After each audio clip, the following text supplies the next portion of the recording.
Bhagavate Vasudevaya. Om Namo Bhagavate Vasudevaya.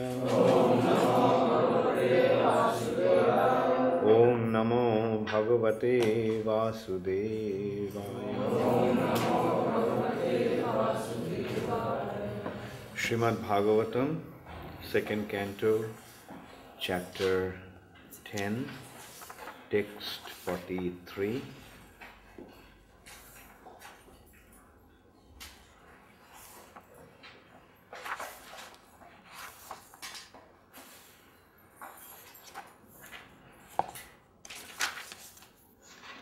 tataḥ kālāgni-rudrātmā jat sṛṣṭam idam ātmanaḥ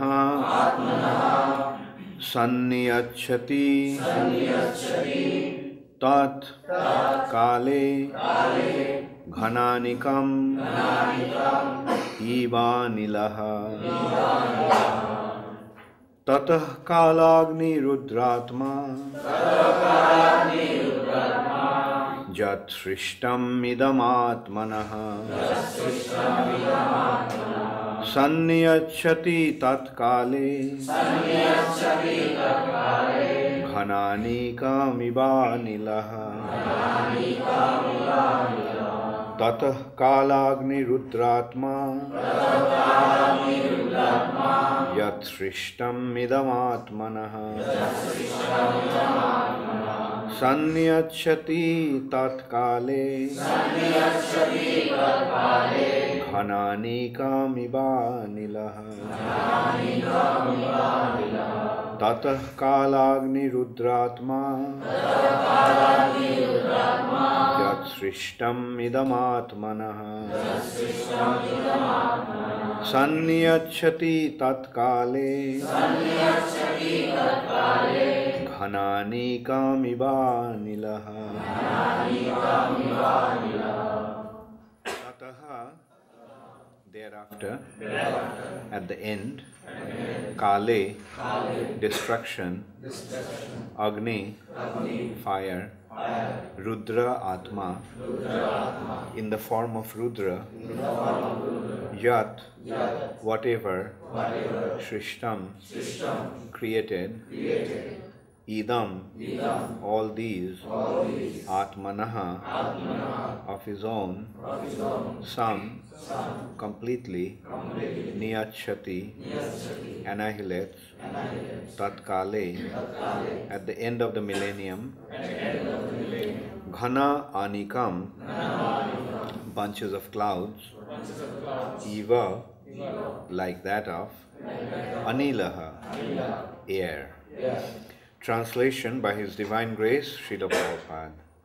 Thereafter, at the end of the millennium, the Lord Himself in the form of Rudra, the destroyer, will annihilate the complete creation as the wind displaces the clouds.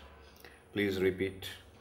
Thereafter, at the end of the millennium, the Lord Himself in the form of Rudra, the destroyer, will annihilate the complete creation as the wind displaces the clouds. Purport by Srila Prabhupada. This creation is very appropriately compared to clouds. Clouds are created or situated in the sky, and when they are displaced, they remain in the same sky without manifestation. Similarly, the whole creation is made by the Supreme Personality of Godhead in His form of Brahma. It is maintained by Him in the form of Vishnu, and it is destroyed by Him in the form of Rudra or Shiva, all in due course. The creation, maintenance and destruction are nicely explained in the Bhagavad Gita 8, 19 and 20 as follows. Bhuta grama sa evayam bhutva bhutva praliyate ratra game vasha partha. You want to say it? Ratra game vasha partha prabhavatyahuragame parastasmattu tasmattu bhavanyam abhyakta sanatanaha jasa sarveshu bhuteshu nassatsu na vinashyati. The nature of the material world is that it is first created very nicely, then it develops very nicely and stays for a great number of years, even beyond the calculation of greatest mathematicians. But after that, it is again destroyed during the night of Brahma without any resistance. And at the end of the night of Brahma, it is again manifested as a creation to follow the same principles of maintenance and destruction. The foolish conditioned soul who has taken this temporary world as a permanent settlement has to learn intelligently why such creation and destruction take place. The fruitive actors in the material world are very enthusiastic in the creation of big enterprises, big houses, big empires, big industries, and so many big things out of the energy and ingredients supplied by the material agent of the Supreme Lord. With such resources and at the cost of valuable energy, the conditioned soul creates, satisfies his whims, but unwillingly has to depart from all his creations and enter into another phase of life to create again and again. To give hope to such foolish conditioned souls who waste their energy in this temporary material world, the Lord gives information that there is another nature which is eternally existent without being occasionally created or destroyed, and that the conditioned soul can understand what he should do and how his valuable energy may be utilized. Instead of wasting his energy in matter, which is sure to be destroyed in the course by the supreme will, the conditioned soul should utilize his energy in the devotional service of the Lord, so that he can be transferred to the other eternal nature, where there is no birth, no death, no creation, no destruction, but permanent life instead, full of knowledge and unlimited bliss. The temporary creation is thus exhibited and destroyed, just to give information to the conditioned soul who is attached to temporary things. It is also meant to give him a chance for self-realization and not for sense gratification, which is the prime aim of all fruitive actors.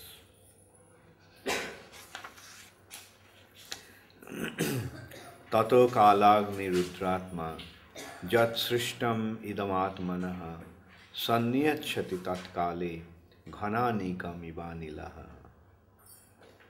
Thereafter, at the end of the millennium, the Lord himself in the form of Rudra, the destroyer, will annihilate the complete creation as the wind displaces the clouds. So another very wonderful purport by Srila Prabhupada.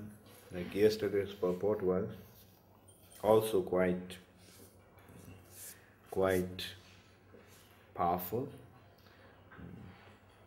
So in this way, we are actually getting to know the principle of the material existence, the principles of the material nature. So yesterday's purport dealt with, yesterday's verse dealt with the Lord as the maintainer. And now the Lord is the destroyer.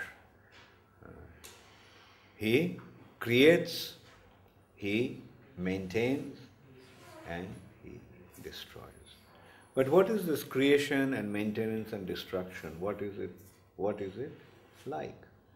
This has been very nicely compared to, in this verse, ghana-anīkam ivānilaḥ. Ghanani means clouds. Ghana-anīkam means bunches of clouds, cluster of clouds. What is cloud actually? What is cloud? Cloud is just water vapor. water vapor, when they get together and become condensed, they come together when water vapor when the water vapor comes together, then it is cloud. And it looks like it has a form. I remember when I used to be young, when I was a little boy, we used to play games by seeing figures in the cloud. And you can form figures in the cloud. You can imagine figures in the cloud. The cloud has a shape. But then what happens? The wind comes and scatters the cloud. And when the strong wind comes and scatters the cloud, then there is no cloud left anymore. There is no cloud. The water vapors are there, but the form disappears. So in the material creation is something like that. The elements of this world, elements of this material nature, how many elements are there? No. How many elements are there in the material nature? No, go further. 5. Panchabhutātmā. This material nature is comprised of 5 elements. Earth, water, fire, air, ether. So, these earth, water, fire, air, ether is there in the nature. Do you remember that verse? Jatha mahanti bhutani. What are these mahanti bhutanis? Mahabhutas, the 5 elements.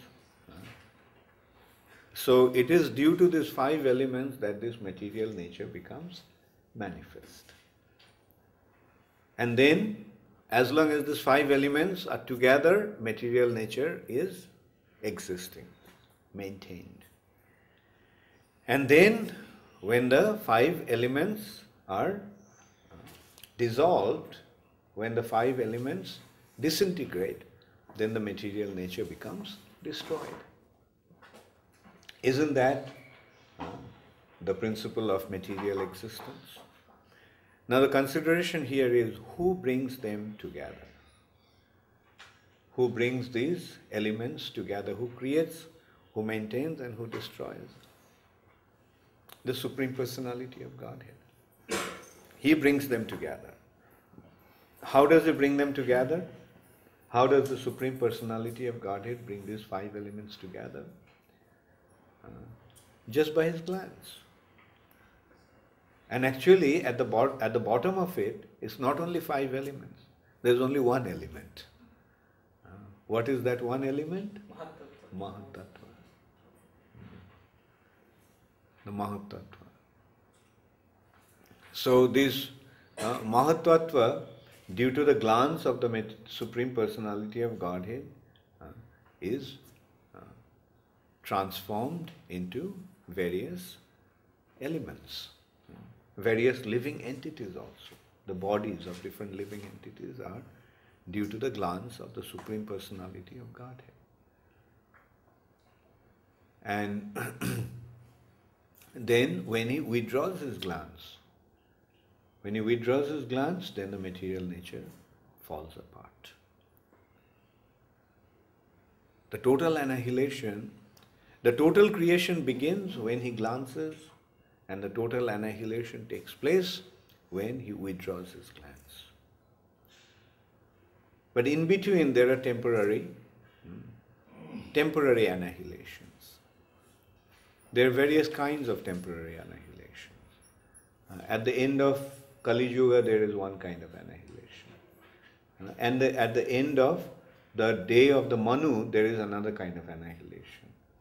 At the end of Brahma's day there is another kind of annihilation. These are all temporary annihilation. And there is another annihilation. That's individual annihilation. When we die, then also the material nature becomes annihilated in relation to us. At the time of death, what will happen? Will the material nature be here? Everything will fall apart. At the time of death, what will happen? We will be annihilated. Our body will be annihilated.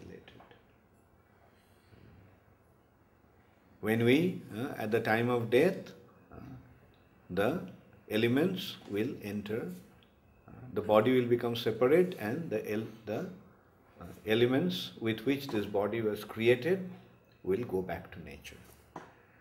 Either with us, it's burnt. When you burn, what happens? When the body is burnt, all the elements of the body go back to the material nature.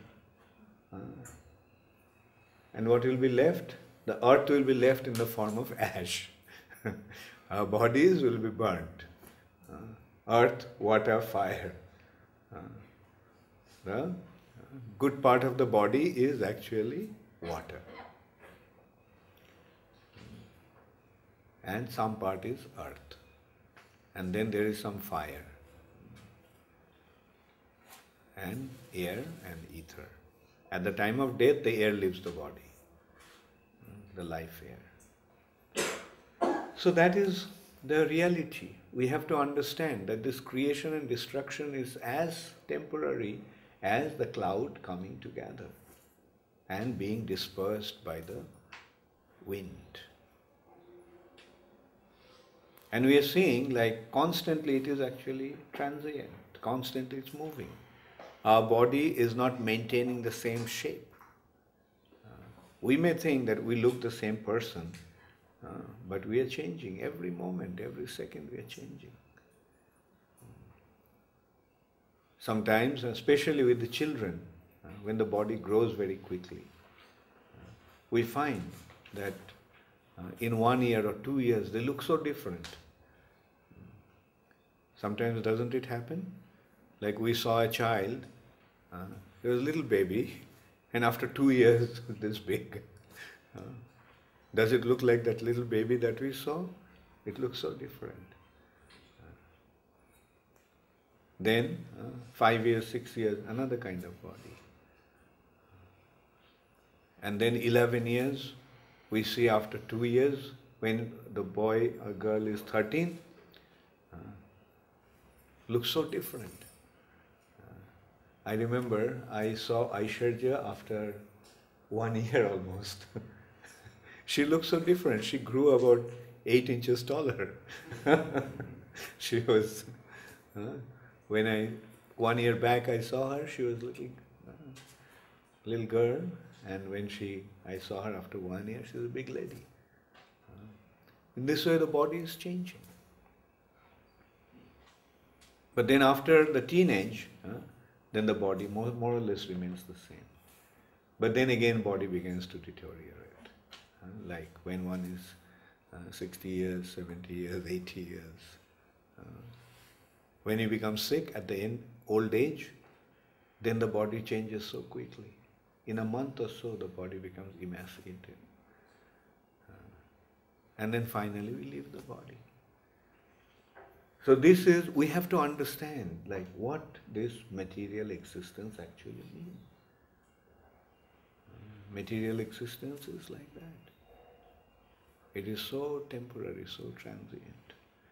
It's as transient as some cloud coming together and getting dispersed by wind.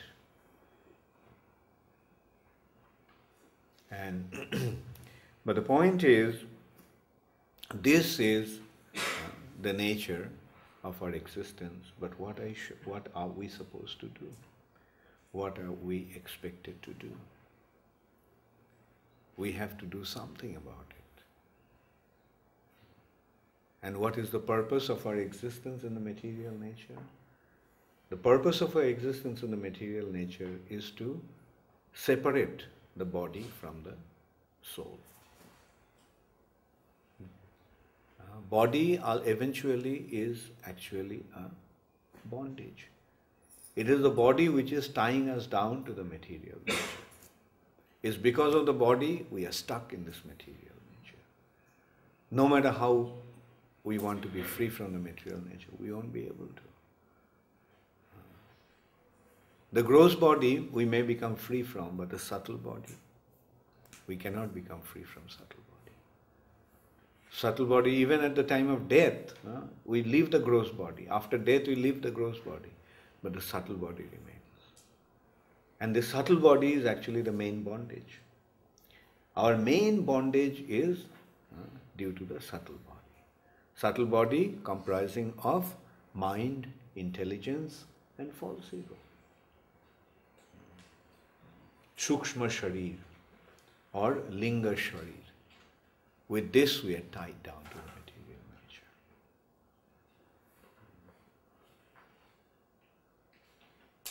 Actually, some people think that by practicing yoga they'll become free from material bondage, but they don't realize that actually by practicing yoga the subtle body becomes stronger. And as a result of that, they become more entangled in the material nature. They become more bound in the material nature. Their bondage in the material nature becomes stronger. This by practicing of yoga. What does yoga do? Yoga actually increases. The yoga actually strengthens our subtle body. So what is the way to become free from the bondage of subtle body? The only way we can become free from the bondage of subtle body is by surrendering to Krishna. That is the only way a living entity can become free from the material bondage. There is no other way.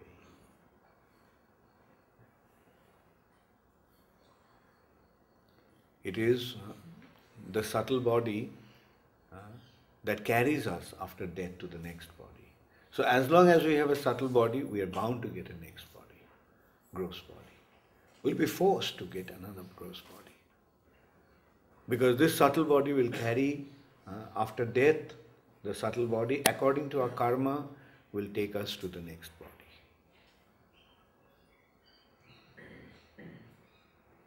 So as long as we have a subtle body, we cannot become free from the material bondage. So what to do then? Subtle body is comprised of what? Subtle body is made of mind, intelligence and false ego. So the only way we can be free from the bondage of the subtle body is by transforming, by spiritualizing the subtle body. The mind is there, and how can the mind be spiritualized? How can the mind be spiritualized? Okay. What does it mean? Huh? Okay, both are correct. It looks like Prema Lila was about to say something. Just engage your mind. Yeah, right. Engage your mind in the activity, in thinking about, what's the activity of the mind? To think, by thinking about Krishna. So that's why, that's what he said, that man mana bhavo, and that's what Krishna Chan also said, that sabai manah Krishna padāravindaya, same thing. Offer the mind to Krishna.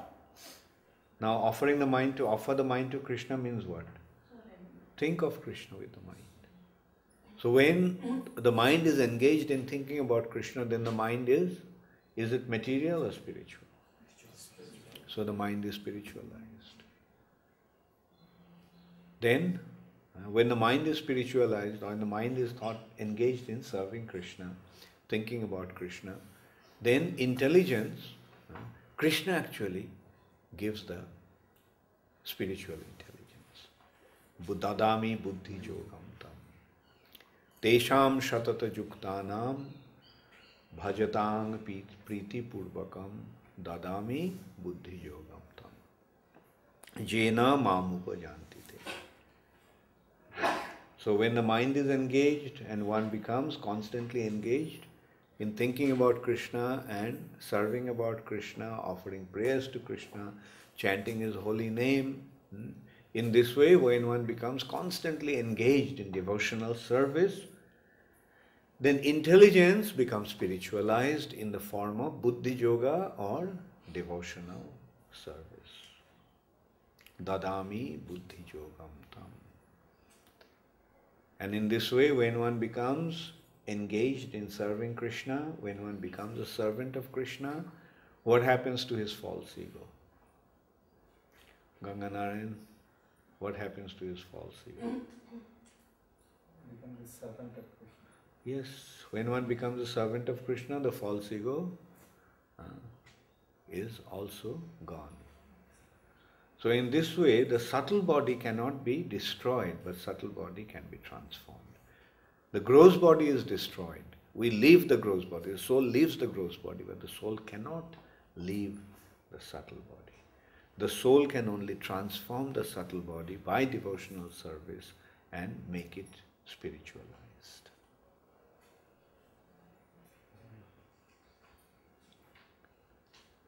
So, so this is how we can become spiritualized.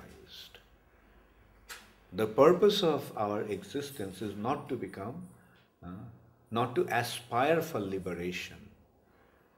Liberation will automatically come by being spiritually engaged. Often I give an example of prisoner and the king. Krishnachan, what is the example in this context? The prisoner is actually being punished, but if he becomes obedient to the prison authorities, then even within the prison, he becomes an agent of the king. Okay. And does liberate. Right. So, for a prisoner to become free from the prison, he doesn't have to do anything else but to surrender to Krishna, but surrender to the king. Right? The prisoner doesn't have to separately think of freedom or being free from his imprisonment. He simply has to rectify his defective mentality, rebellious mentality. That rebellious mentality is manifested in the form of desiring to enjoy separately from Krishna, trying to exploit the material nature, trying to become the Lord and Master of the material nature. So the way to become free from the prison is just to surrender to the king. That's about all one has to do. Just surrender to the king. Rest will automatically happen. Right? Does it make sense? Therefore, devotees don't have to think of liberation. About liberation, it has been described that mukti with folded hand, mukti devi, mukulitanjali, sevate ashmin. Mukti devi, personality of liberation, with folded hands is praying to the devotees, please allow me to serve you. Devotee doesn't have to think of liberation. Because why they don't have to think of liberation? Because they're already liberated. When one is already liberated, why should he think about liberation separately? Devotees don't have to think in terms of mukti. Bhakti automatically includes mukti. Bhakti is actually a stage beyond mukti. After liberation is the stage of devotion. Therefore, when one is engaged in devotion, it has to be understood that he has already become liberated. Now one may say, well, I don't see you that you are liberated. You are still, you have to eat, you have to, how can you say you are liberated? Yeah, it's because we know that the liberation, that kind of liberation, total freedom from the bondage of material nature will happen in due course of time. Because one is in the prison house doesn't mean that he is a prisoner. When one surrenders himself to the king, is he a prisoner? Although he looks like a prisoner, but because he surrendered to the king is seeing him in a different light. A prisoner writes to the king, I'm sorry, I realized my mistakes, my crimes, and I promise that I will not do that. I realize that my business is to be surrendered to you. When the king receives the letter, what will the king do? King will tell the prison authorities, I received this letter from this prisoner. So, looks like his mentality has become rectified. So please treat him nicely. Please treat him with care and see that he can become free from his bondage.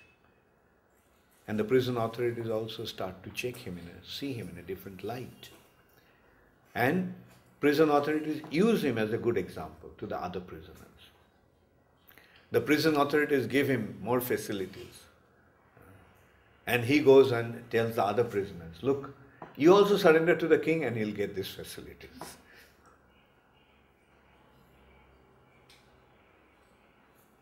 Whereas you're a lawyer, you deal with the prisoners. Does it make sense? हाँ? ठीक है? ये सही है ना? अच्छा, बहुत अच्छा. हमको lawyers के confirmation मिल गया. So this is how simple, this is how easy it is to become free from the bondage of material nature.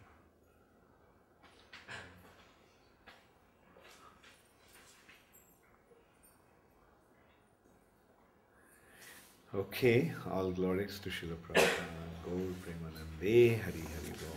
Does anybody have any question? You mentioned how Mahavishnu glances, the Lord glances, and by his glance actually it develops. But actually, there are apparently two different descriptions about Mahavishnu. One that he is lying asleep, yoga nidra, and bubbles coming out, and then the other is that he is glancing. So how do we reconcile these two at the same time? Can Mahavishnu with his inconceivable potency do two things together? Can he do that? He can glance and at the same time he can lie down and the bubbles can become the glance actually means he becomes concerned. He projects his consciousness towards the material nature. Right? Prakriti. It is not glance in that sense. Glance, what do we do with glance? With our glance. We become aware of that other person, right? So similarly, when Mahavishnu, projects his consciousness, that is, glance is actually projecting of consciousness. Sometimes we may be looking at something, but we don't register. Are we really seeing it? No. So it is a matter of projecting our consciousness. So it is the matter of Mahavishnu's projection of his consciousness towards the material nature. Mahavishnu becoming conscious of the material nature. And as a result of his glance, what happens? All the living entities come into the material nature. But then another thing is happening. He is lying in the causal ocean and the bubbles are coming out.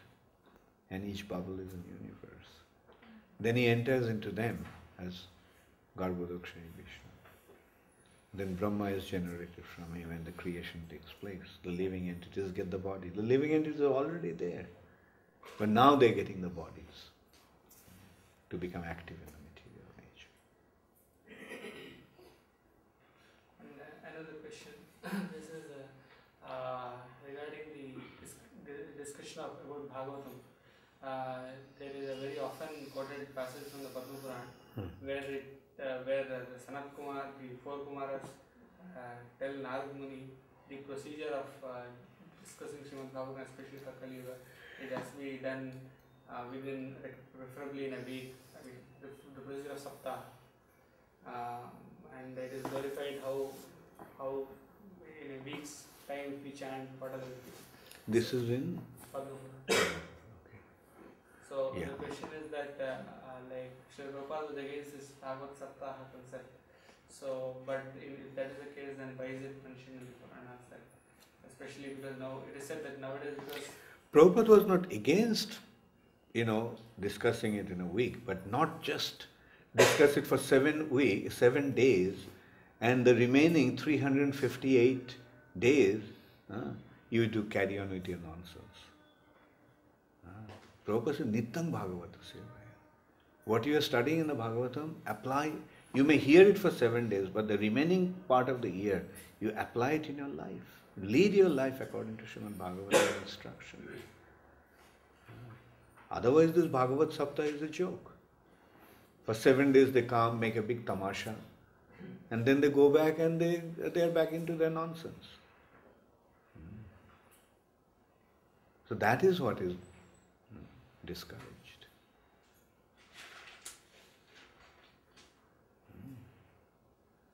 You hear for 7 days, and then you become so inspired that then you start to read every day. That is the purpose of reading Srimad Bhagavatam or hearing Srimad Bhagavatam.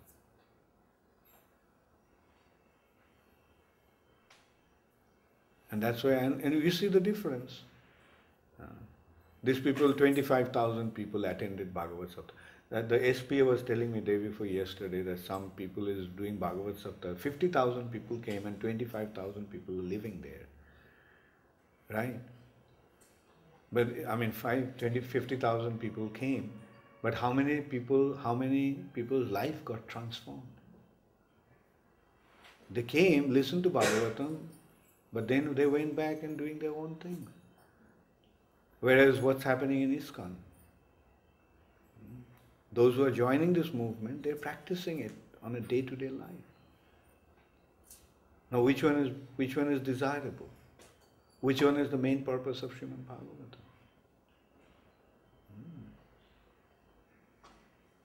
And therefore those who are living in the temple, those who are living in ISKCON, those who are joining ISKCON become serious. Become serious because the purpose of human life purpose of human form of life has a very, very lofty objective. And that is to become spiritually situated. And finish off your business and go back to God. They're deriving some benefit, but we have to see that those benefits become permanent. Not just some temporary 2-day things. And I can give another example. Like for Bhagavad Saptah, people are coming, maybe 25,000-30,000 people are coming. But when a movie star comes, then how many people come? Like when during our opening, when Rani Mukherjee came, then what happened? People came from all over to see her. But then what happened? The coming to the thing is, did they come to see the temple opening?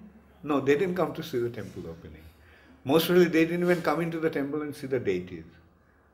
Their deity is the movie stars.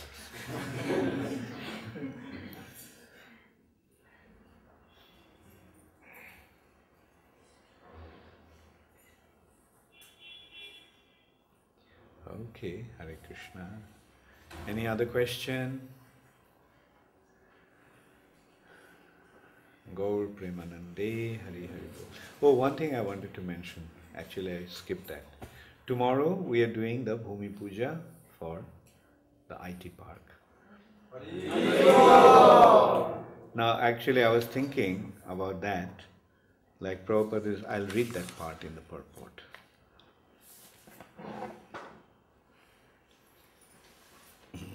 The fruitive actors in the material world are very enthusiastic in the creation of big enterprises, big houses, big empires, big industries, and so many big things out of the energy and ingredients supplied by the material agents of the Supreme Lord.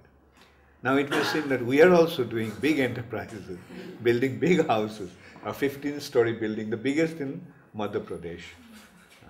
There's no, that will be, once we complete that, that will be the biggest house, the largest, the tallest building in Madhya Pradesh. And we are not building one, we are building two. Now what is the difference between their enterprise and our enterprise? What's the difference? Are you also you being enthusiastic for this kind of endeavors? Yes? Yeah, we are doing it for Krishna, whereas the materialistic people do it for their own sense gratification. Then again, why we are doing it for Krishna?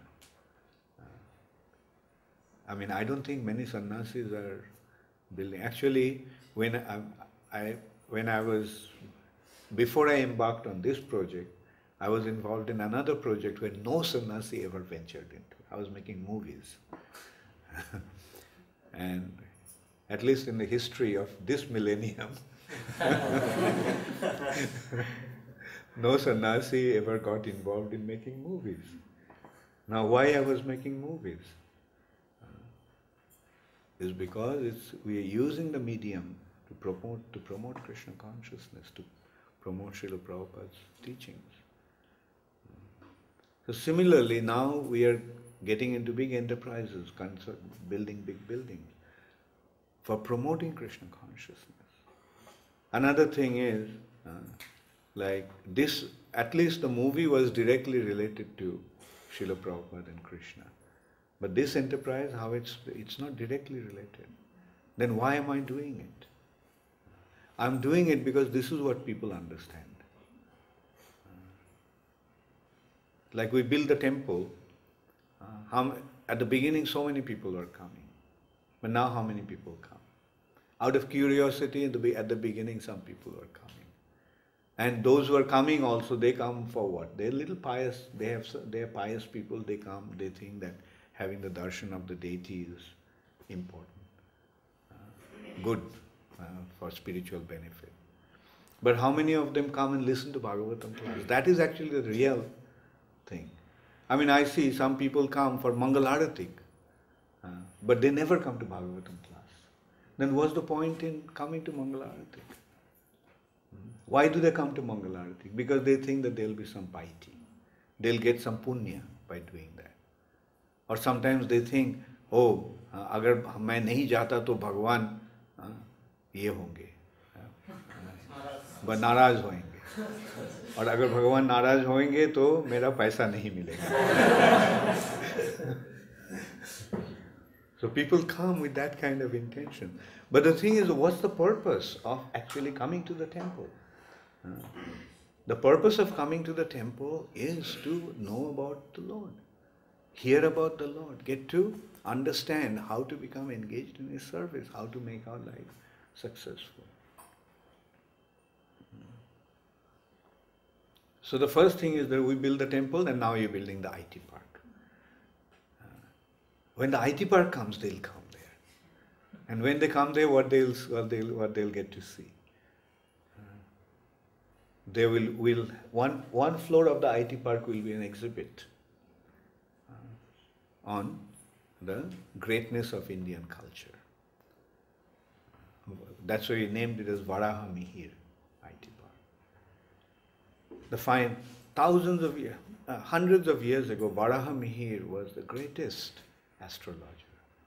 His findings, through him we can present the greatness of Indian culture. Today everybody is thinking the West is the greatest and India is the lowest. They think all the civilization, all the culture, all the scientific findings came from the West. But no. When West was in dark age, India had the perfect understanding of the planetary systems. And the West, what do they have? They have only a very shallow understanding of the planetary systems and the universe. What to speak of the spiritual side of it. So in this way we have our objective to give them the proper understanding. In that one floor of that we'll have a museum, an exhibit where we will present the Vedic culture. And also it will generate employment. Now people are thinking, when you build the temple, people are thinking, oh, ISKCON built a temple, what they're doing for us. So we started our midday meal program.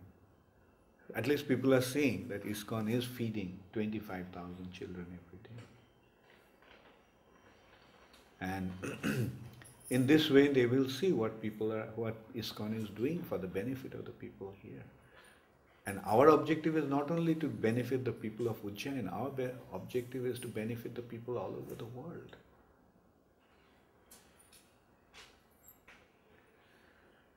Anyway, so I thought of mentioning about that. So there is a difference. Materialistic people becoming enthusiastic in building big houses, and our enthusiasm to build big houses have two completely opposite objectives.